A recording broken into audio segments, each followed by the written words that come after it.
It was one of those quiet afternoons when the small-town diner on Route 16 felt frozen in time.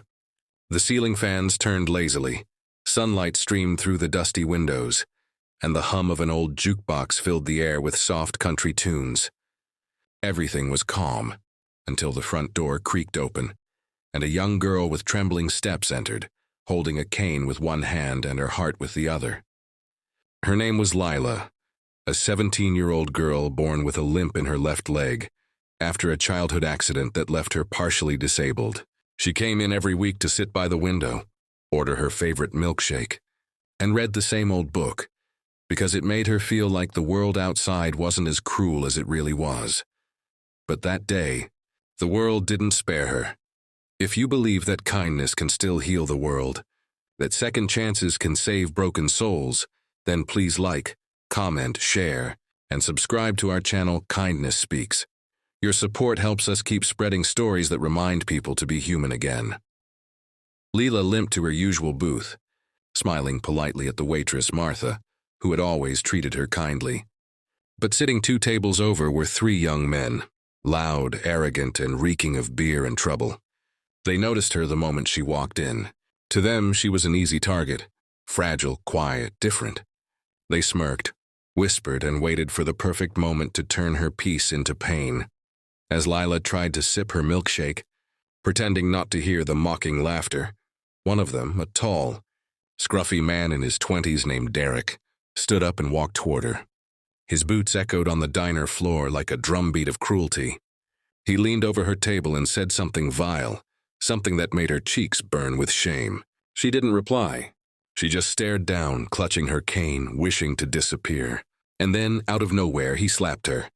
The sound of that slap silenced the diner. Martha screamed, "Hey! What's wrong with you?" But Derek only laughed, his friends joining in, calling her names that made even the cook behind the counter lower his eyes. Lila's milkshake spilled onto the floor. Her book fell open to a page about courage, irony that fate itself seemed to mock. No one moved. No one helped. They all just stared as she stumbled out of the diner, tears streaming down her face, limping faster than ever. Her heart wasn't just broken, it was humiliated. She sat on the curb outside, shaking, trying to breathe through the pain. The world she thought had a place for her suddenly felt too cruel, too cold. Inside, the bullies laughed, bragging about how they'd taught a lesson to the cripple. But life, as cruel as it can be, sometimes has its own way of writing justice, and that justice was roaring down the highway at that very moment. An hour later, the distant thunder of engines grew louder. At first it was just a faint rumble, but soon it sounded like a storm, the kind that rolls in with leather jackets and steel hearts. 8 bikers pulled up in front of the diner, their black motorcycles glinting under the sun. They were part of a local veterans riding club called the Brotherhood. Men who had fought wars, carried scars, and learned that real strength means protecting the weak. Their leader, Jake Ryder Lawson, a broad-shouldered man in his 40s with kind but sharp eyes, noticed Lila sitting by the curb. Her face was bruised, her hands shaking. He stopped his engine and knelt beside her. She looked up, startled, as he gently asked, "Who did this to you, sweetheart?" She didn't answer, just pointed toward the diner with trembling fingers. Jake's jaw tightened. He stood up slowly, motioned to his brothers, and without another word, they walked into the diner. The bell above the door jingled softly, but the silence that followed was deafening. The same men who had laughed an hour ago suddenly went pale. Jake and his bikers filled the doorway like a wall of justice and fury. The bullies tried to act brave, but their eyes betrayed them. Jake stepped forward. His voice was calm, almost too calm. "You the ones who laid hands on that girl outside?" he asked. Derek tried to laugh it off, muttering something about just having fun. But Jake didn't smile. He leaned closer, his eyes burning like fire under a storm cloud. "Fun? You call hitting a disabled girl fun?" One of the bikers, Tucker, a massive man with a scar down his neck, slammed his fist on the counter so hard the salt shakers jumped. The entire diner flinched. "Apologize," he growled, "and mean it." The men mumbled, trying to deflect blame. But Jake didn't let them escape. He grabbed Derek by the collar and pushed him against the wall, not to hurt him, but to make him feel something deeper than pain. Shame. You ever lay a hand on someone like that again, he whispered. You'll answer to every one of us. You understand? Derek nodded, stammering. His arrogance melted into fear.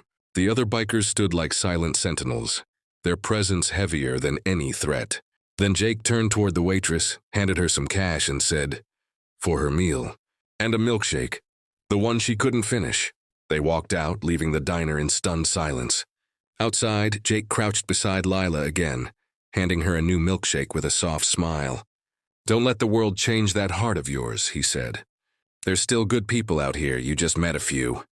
Lila tried to smile, tears glistening in her eyes. It wasn't just kindness that touched her. It was justice, real and raw, wrapped in leather and loyalty. For the first time in a long while, she felt seen, safe, and strong again.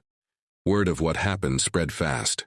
By evening, the whole town knew how a group of bikers stood up for a girl everyone else ignored. People came by the diner, some bringing flowers, others apologizing for not stepping in sooner. Even Martha hugged Lila and said, "You reminded us all what courage looks like." "Sweetheart," as the sun set behind the diner, painting the sky gold and red, Lila sat with the bikers outside, laughing softly as they shared stories of their own scars. She realized that strength wasn't just about standing tall. Sometimes, it was about being seen and protected when you couldn't stand alone. That night, as the Iron Brotherhood rode off into the distance, their engines fading like thunder after a cleansing storm, Lila watched them go with a heart full of gratitude. She whispered to herself, "Maybe the world isn't as cruel as I thought. Maybe kindness still speaks."